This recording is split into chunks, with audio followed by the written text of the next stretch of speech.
What are you doing with your life? By Jiddu Krishnamurti. कभी ना कभी हम सबके मन में ये सवाल जरूर उठा है कि आखिर हमारी जिंदगी का मकसद क्या है। हो सकता है आपने ये भी सोचा हो कि कैसे कुछ लोग अपनी जिंदगी में खुशियां ढूंढने और उसे बनाए रखने में कामयाब होते हैं। हो सकता है आपने सोसाइटी में मौजूद प्रॉब्लम्स के बारे में खूब सोचा हो और कुछ सोल्यूशन भी निकालने की कोशिश की हो। इस समरी में आप ऐसे ही कुछ बुनियादी सवालों के जवाब पाएंगे। हालांकि यहाँ पर आपको कोई आसान जवाब नहीं मिलेंगे।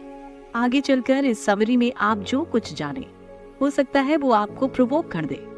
मिसाल के तौर पर सस्टेन्ड हैप्पीनेस नाम की कोई चीज होती ही ना हो तो, जिंदगी के मकसद की तलाश करना चीजों को समझने का गलत तरीका हो तो, आगे आप जो भी जानेंगे वो आपकी पहले से बनी सोच को चैलेंज करने के साथ ही आपको इंस्पायर भी करेगा।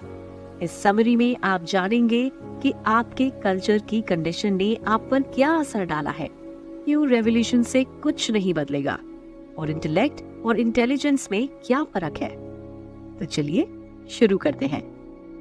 आपकी कंडीशन की वजह से आप चीजों को वैसे नहीं देख पाते जैसी असल में वो है। कुछ पल के लिए ठहरिए और सोचिए आप इस दुनिया को कैसे समझते हैं या क्या समझते हैं। मिसाल के तौर पर लव या प्यार को ही ले लीजिए।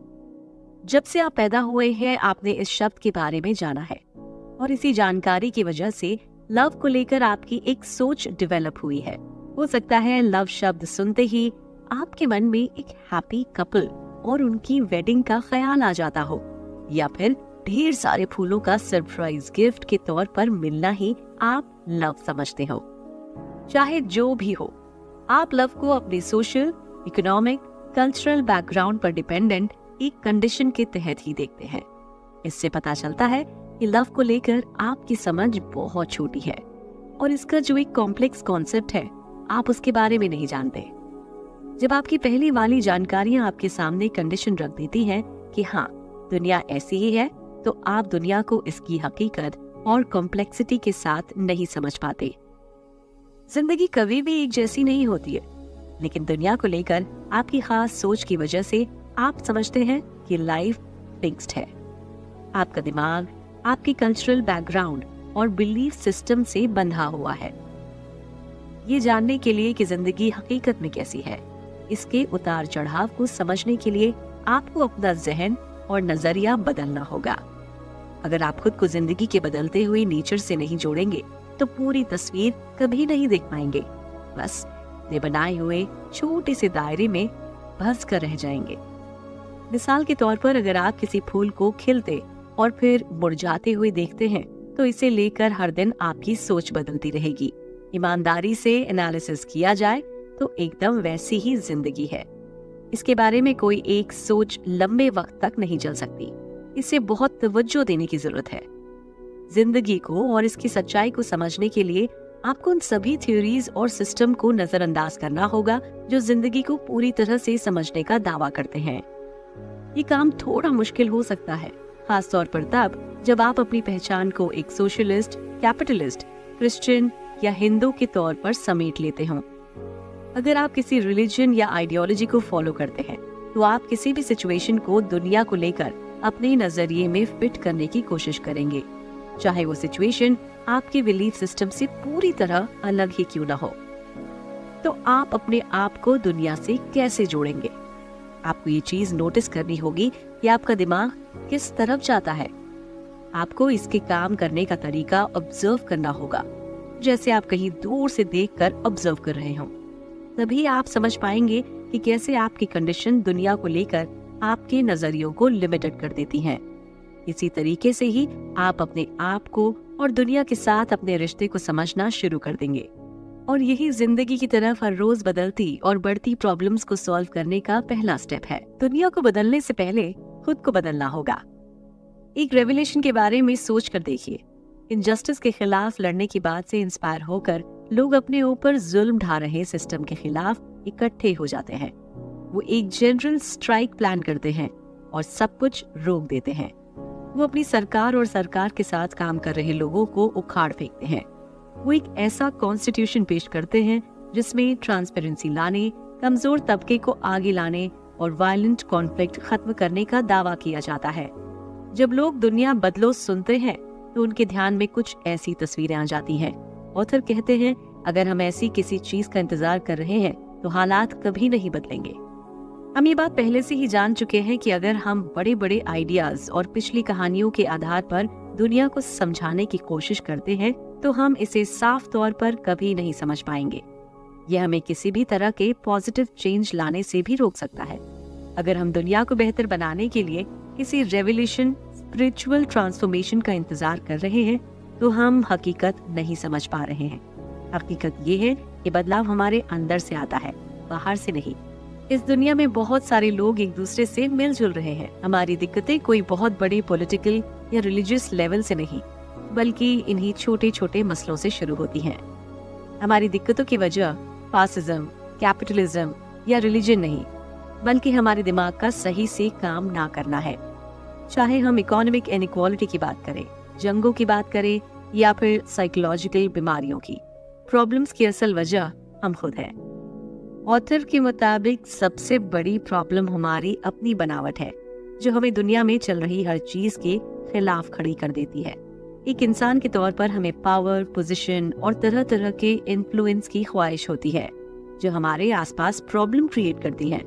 अपने खुद के फायदे के लिए हम सारी चीजें बर्बाद करते हैं।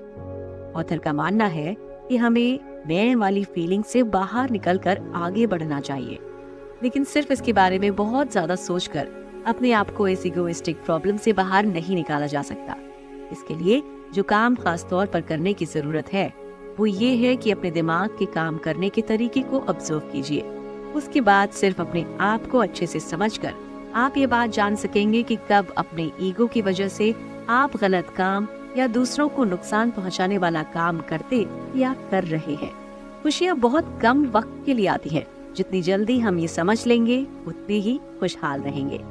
खुशियाँ एक ऐसी चीज है जिसकी तलाश में हम में से हर शख्स घूम रहा है। आखिरकार खुशियों की तलाश ही तो जिंदगी का मकसद है। चाहे वो प्यार, करियर या फैमिली, किसी भी जरिए से मिले, खुशी इकलौती ऐसी चीज है जिसके लिए हम सब कुछ करते हैं। यहाँ पर दिक्कत ये है कि वो खुशियाँ ढूंढना मुश्किल है जो ठहरे, और जब हम इसकी तलाश कर रहे होते हैं तो ऐसा लगता है ये कहीं छिपी हुई है।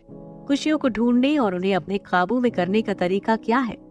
जब हम बच्चे होते हैं तो हमें बहुत छोटी छोटी चीजों में और बहुत आसानी से खुशियां मिल जाती हैं। हम बिना कोशिश किए ही खुश रहते हैं। जैसे जैसे हम बड़े होते हैं, ऐसी वक्ती खुशियों को जी पाना हमारे लिए मुश्किल हो जाता है। इसलिए खुशियां हासिल करने के लिए हम कॉम्प्लेक्स तरीका अपनाते हैं। हमें लगता है कि पावर, रुतबा, पैसा हासिल करने से हमें वही खुशियां मिलेंगी। प्रॉब्लम यह है कि हमें जैसे ही वो चीज मिलती है जिसे हम पाने की कोशिश कर रहे थे, उसके मिलते ही हमें उसे खो देने का डर सताने लगता है। चाहे वो परफेक्ट पार्टनर हो, खूबसूरत घर हो या किसी बड़ी कंपनी में बढ़िया सी नौकरी। आप किसी के प्यार में पड़ते वक्त बहुत खूबसूरत महसूस करते हैं, लेकिन उसके बाद उस प्यार के खत्म हो जाने या उस पर बहुत ज्यादा डिपेंडेंट हो जाने का डर सताने लगता है। जो चीज बहुत सिंपल और खूबसूरत थी वो नाराजगी और डर के एक मिक्सचर में बदल जाती है। जैसे जैसे हम बड़े होते हैं, खुशियों को पाने की चाहत बद्दुआ में तब्दील होने लगती है। जब हम खुशियों की तलाश करते हैं तो उसमें एक तरह की सिक्योरिटी भी तलाश होती है, जैसे कोई हमें हमेशा अपनी बाहों में थामे रहे।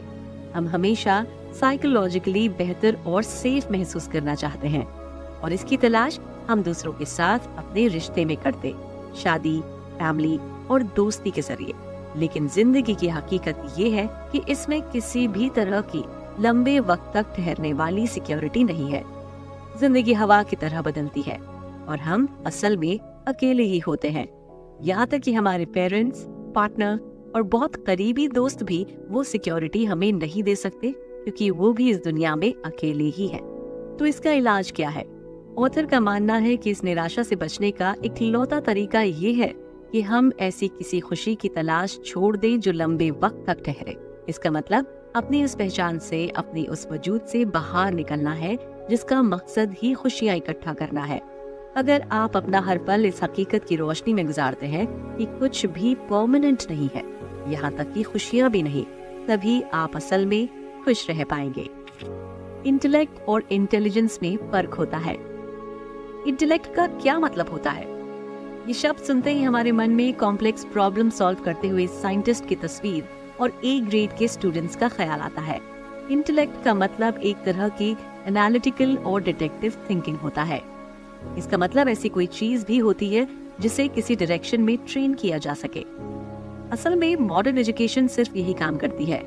मिसाल के तौर पर एजुकेशन के जरिए किसी दिमाग को मैथमेटिक्स, फिजिक्स या इकोनॉमिक्स में ट्रेन करके शार्प नहीं कर सकते। हालांकि ऑथर का मानना है, अगर आप सिर्फ अपने इंटेलेक्ट का इस्तेमाल करते हैं तो इस दुनिया को पूरी तरीके से नहीं समझ पाएंगे। इस दुनिया को पूरी तरीके से समझने के लिए आपको अपने इंटेलिजेंस का इस्तेमाल करना होगा। अगर इंटेलेक्ट और इंटेलिजेंस एक ही चीज नहीं है तो आखिर इंटेलिजेंस का क्या मतलब है? इसका मतलब फील करने के साथ साथ उसके पीछे के लॉजिक का भी इल्म होना है। फीलिंग और रीजन के साथ सुकून से बसर करना है। दुनिया को लेकर एकेडमिक अंडरस्टैंडिंग पूरी तरह से इंटेलिजेंस का इस्तेमाल नहीं करती, क्योंकि ये फीलिंग को नजरअंदाज करती है। तो आप सिर्फ इंटेलेक्ट के बजाय अपने इंटेलिजेंस का भी इस्तेमाल कैसे कर सकते हैं? ऑथर का मानना है कि सबसे पहले आपको अपने दिमाग को शांत करना होगा। आप तभी कोई चीज समझ पाएंगे, चाहे वो कोई इंसान हो, पेंटिंग हो या शहर, जब आपका दिमाग और ख्याल शांत होंगे। अगर आप बिजी माइंड के साथ चीजों को समझने और उसके पीछे की वजह जानने की कोशिश करेंगे तो आप पूरी तरह से कुछ भी नहीं समझ पाएंगे। सच तभी सामने आता है जब आप इसे कंट्रोल करने की कोशिश नहीं करते। ये बहुत गहरा होता है और इसे पकड़ा नहीं जा सकता। अगर आपके अंदर कुछ ऐसा मौजूद है जो लगातार आपको दुनिया के बारे में बताता रहता है, तो आप कभी भी कुछ भी पूरी तरह से नहीं समझ पाएंगे। तो आप उफान मारते अपने ख्यालों से कैसे बच सकते हैं? ये नामुमकिन है। ऐसा तभी मुमकिन है जब आप अपने दिमाग को बहुत गहराई से समझ लेंगे। आपको ये समझना होगा कि आपका इंटेलेक्ट आपकी एजुकेशन और आपके बैकग्राउंड की वजह से जो कंडीशन क्रिएट हुई है उसका एक प्रोडक्ट है, ना कि ऐसी कोई क्वालिटी जो आपको सच दिखाएगा। इन सभी कंडीशन की वजह से आप चीजों को वैसे ही समझते हैं और एनालाइज करते हैं जैसा आप करते आ रहे हैं। जब आप इस सच को जान लेंगे तो आप अपने इंटेलेक्ट और जिस चीज को समझने की कोशिश कर रहे हैं उसके बीच कुछ डिस्टेंस क्रिएट कर पाएंगे और हो सकता है पहली बार आप किसी चीज की सच्चाई को समझ सकें। जब आप बोरियत महसूस कर रहे हो तो आपको इससे पीछा छुड़ाने के बजाय अपने आप को इस बोरियत में खो देना चाहिए। आप बोर हो गए हैं, आप एकदम मुरझाया हुआ महसूस कर रहे हैं और कुछ भी करने की वजह नहीं है। आप क्या करेंगे? आप मूवी का इंतजाम करते हैं, जॉगिंग पर जाने की कोशिश करते हैं या अपने किसी फ्रेंड को कॉल करके पूछते हैं कि क्या वो आपके साथ एक ड्रिंक के लिए चलेगा। लेकिन अगर आप अपनी जिंदगी से ही बोर हो गए हैं, तो आपको अपनी जिंदगी में ही कुछ नजर नहीं आता, तो आप इसे बदलने के लिए नई जॉब ढूंढते हैं, कहीं दूर घूमने जाते हैं। बेसिकली जल्द से जल्द उस बोरियत से बाहर निकलना चाहते हैं। लेकिन अगर मैं कहूँ कि ऐसा करके आप गलत करते हैं, तो क्या पता ये बोरियत आपको आपकी पहचान और वजूद के बारे में कोई बुनियादी बातें बताने की कोशिश कर रही हो। अगर ऐसा है तो आपको इसका सामना करना चाहिए और इससे अपने बारे में ज्यादा से ज्यादा जानने की कोशिश करनी चाहिए। अगर आप बोर हो रहे हैं तो बेहतर यही है कि इससे बाहर निकलने के बजाय आप इसे समझने की कोशिश करें। इसके अलावा अगर आप कुछ करते हैं तो वो फिर से बोरियत से निकलने की कोशिश होगी, जो कि डिस्ट्रैक्शन से ज्यादा और कुछ नहीं। और क्या अपने आप को डिस्ट्रैक्ट करने के लिए कुछ करना उस काम की वजह के लिए काफी है? खास तौर पर कोई बड़ा काम जैसे कि पॉलिटिकली एक्टिव होना या अपना करियर बदलना? नहीं, बिल्कुल भी नहीं। इस तरह से बहुत बड़ा नुकसान हो सकता है। इसलिए कुछ पल के लिए ठहरिए और उस बोरियत को महसूस कीजिए। इसमें कोई बड़ी बात नहीं है। उसके बाद अपने आप को अंदर से खंगालने की कोशिश कीजिए और पूछिए कि आखिर मैं बोर क्यों हूँ। अक्सर सच यही होता है कि हम खुद से ही अपने आप को एकदम मुरझा देते हैं। बहुत सारे काम करके या किसी और वजह से अपने आप को थका देते हैं। उसके बाद जब आप ये चीज समझ लेते हैं तो भी भागने की कोशिश करने की बजाय बैठकर उसको महसूस कीजिए। अपने आप को थका हुआ और अनइंटरेस्टेड महसूस होने दीजिए। ऐसा करके आप उन फीलिंग्स के साथ जीना सीख जाएंगे और फिर वो सिर्फ एक फीलिंग ही रह जाएगी, ना कि ऐसी कोई चीज जो आपको कुछ अलग करने पर मजबूर करे। अगर आप अपनी बोरियत को फेस करके इसे एक्सेप्ट कर लेते हैं तो आप इससे पीछा भी छुड़ा सकते हैं, क्योंकि जैसे ही आप इस फीलिंग को इसकी हकीकत के साथ एक्सेप्ट करते हैं तो आप ठीक होना शुरू हो जाते हैं। अगर आप ऐसा नहीं कर पाते तो आप भटकते ही रह जाएंगे। आपको ये समझना होगा कि बोरियत से भागने के लिए तरह तरह की चीज करने की कोशिश और ज्यादा बोरियत क्रिएट करती है। एक बार आप कुछ हासिल कर लेते हैं, चाहे कोई इंटरेस्टिंग इंसान, कोई नौकरी या फिर बहुत सारा पैसा, उसे हासिल करने के बाद आप उससे बोर ही हो जाएंगे और इस बात को समझकर आप अपने आप में ही कंफर्टेबली जी सकते हैं। जिंदगी का मकसद खुद जिंदगी ही है। जिंदगी का मकसद क्या है? ये सवाल लोग सदियों से अपने आप से पूछते आए हैं। बहुत सारे फिलोसोफर, रिलीजियस लीडर और अलग अलग ग्रुप के गुरुज ने संतोषजनक जवाब देने की कोशिश की है। बहुत सारे आम लोगों ने भी इस सवाल के जवाब की तलाश में खूब माथापच्ची की है। शायद आप भी अपने आप से यही सवाल कर रहे हो। ऑथर के मुताबिक ऐसे क्वेश्चन के साथ शुरुआत करना ही गलत है। हम सोचते हैं कि थिंकर्स और कामयाब लोगों को फॉलो करके हम जिंदगी का मकसद जान सकेंगे। हम अपनी जिंदगी को शेप और मकसद देने के लिए हमसे पहले आए लोगों और अपने कल्चरल ट्रेडिशन की तरफ देखते हैं। हमारे दिमाग में जिंदगी जीने के बहुत सारे एग्जाम्पल भरे हुए हैं, जिसे हम अपनी जिंदगी के लिए मॉडल के तौर पर देखते हैं। हम ये सब इसलिए करते हैं क्योंकि हमें हमारी जिंदगी के लिए किसी रोड मैप की तलाश होती है। हम ये जानने की कोशिश करते हैं कि आखिर पर्पसफुल लाइफ होती कैसे है। लेकिन जब हम पर्पसफुल लाइफ के एग्जाम्पल ढूंढने में बिजी रहते हैं तो हम इसकी हकीकत को पहचानने से चूक जाते हैं। जिंदगी हमारी पर्सनल होती है और हर किसी की जिंदगी अलग होती है। इस मामले में ऐसी कोई अथॉरिटी है ही नहीं जो पर्पसफुल जिंदगी समझने में आपकी मदद कर सके। अगर आप जिंदगी को लेकर किसी जस्टिफिकेशन की तलाश में रहते हैं तो आप उन चीजों से चूक जाते हैं जो पहले से ही एक्स्ट्राऑर्डिनरी हैं। जब आप अपने आप से जिंदगी के मकसद का सवाल करते हैं तो ऐसा महसूस होता है कि आपकी जिंदगी पहले से ही बहुत डल और रिपीटेटिव है। मिसाल के तौर पर, अगर आपको ऐसा लगता है कि जिंदगी का मकसद ऊपर वाले की तलाश करना या फिर कामयाब होना है, तो मुमकिन है कि आपकी नजर में जिंदगी कोई ऐसी चीज है जिसे एक्सेप्ट और अप्रिशिएट करने की बजाय आप इससे भागने की कोशिश कर रहे हैं। जिंदगी को कई तरह के मकसद से भरा हुआ समझने के बजाय उस चीज पर ध्यान दीजिए जो फिलहाल आपकी नजर के सामने है। अगर आप अपनी जिंदगी को बहुत करीब से देखते हैं और आपको इसमें कुछ गलत नजर आता है तो इसके पीछे की वजह जानना आपका फर्ज है। अपनी तकलीफ, कंफ्यूजन जैसी फीलिंग का सामना करके ही आप अपने मकसद की तलाश की ख्वाहिश से आगे बढ़ पाएंगे। जिंदगी अपने आप में ही बहुत खास और गहरी है। जिंदगी अपने आप में ही काफी है। कुल मिलाकर दुनिया को बदलने के लिए आपको खुद से शुरुआत करनी होगी। कोई भी रेवोल्यूशन या पॉलिटिकल थ्योरी आपके आसपास मौजूद दिक्कतों को नहीं सुलझा सकती। आपको समझना होगा कि जिस तरीके से आपने अपना नजरिया बना रखा है उसी वजह से आप दुनिया को क्लियरली नहीं देख पा रहे हैं।